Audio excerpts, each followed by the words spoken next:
Hello everyone. आज हम start करने जा रहे हैं इंट्रोडक्शन टू मैटलैब। इस कोर्स का मकसद ये है कि उन लोगों को प्रोग्रामिंग सिखाई जा सके जिन्होंने आज से पहले कभी भी प्रोग्रामिंग नहीं की।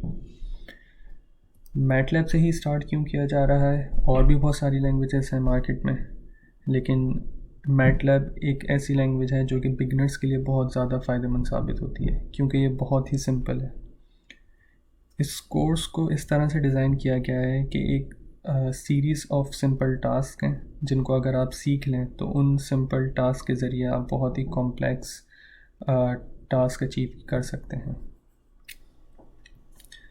तो स्टार्ट करते हैं थोड़ी सी हिस्ट्री से।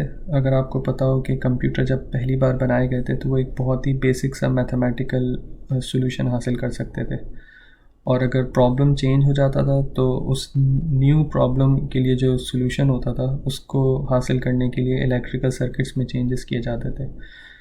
तो बजाय इसके कि पूरे हार्डवेयर में चेंजेस किए जाएं हर बार नए प्रॉब्लम के लिए, तो एक जनरल सा हार्डवेयर डिज़ाइन किया गया और उस हार्डवेयर को चेंज करने के बजाय सॉफ्टवेयर में चेंजेस किए जाने लगे। तो ये जो सॉफ्टवेयर को चेंज करने का प्रोसेस था, यहीं से इनिशिएट होती है प्रोग्रामिंग। तो सबसे पहली प्रोग्रामिंग की अगर हम बात करें जो कि कमर्शियली सब जगह पे अवेलेबल हुई, वो थी फोर्ट्रान। तो सिर्फ फोर्ट्रान नहीं थी, फोर्ट्रान के बाद फिर और भी बहुत सारी लैंग्वेजेस मार्केट में आई, जैसे कि C++, जावा, मैटलैब, पाइथन या और भी इसके अलावा हैं जिनके नाम आपने ज़रूर सुने होंगे।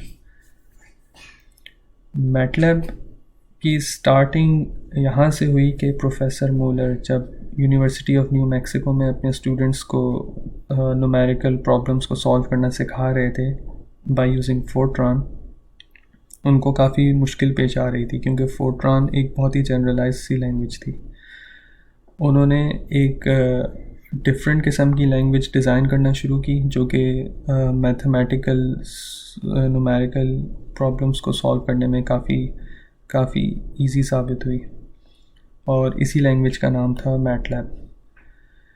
ये लैंग्वेज इतनी मशहूर हुई कि बहुत से लोगों ने इसको अडेप्ट किया, और इसी मशहूर होने के नतीजे में प्रोफेसर मूलर एक और इंजीनियर से मिले जिसका नाम था जैक लिटिल, और इन दो लोगों ने मिलकर एक कंपनी स्टार्ट की कैलिफोर्निया में 1984 में, और उस कंपनी का नाम था मैथवर्क्स।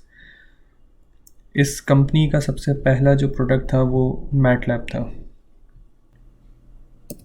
मैटलैब के जो प्राइम यूज़र्स हैं वो यूजली साइंटिस्ट और इंजीनियर्स हैं। इसके बहुत सारे रीज़न्स हैं, जिसमें से एक सबसे बड़ा रीज़न ये है कि मैटलैब में इनबिल्ट मैथमेटिकल फंक्शंस मौजूद हैं जो कि साइंटिस्ट और इंजीनियर्स का काफ़ी काम आते हैं। दूसरी लैंग्वेजेस में सेम फंक्शंस अगर आप इस्तेमाल करना चाहें तो वो आपको खुद से पहले लिखने पड़ेंगे, कोड करने पड़ेंगे, और फिर आप इस्तेमाल कर सकते हैं, जबकि मैटलैब में ऑलरेडी बिल्ट इन है।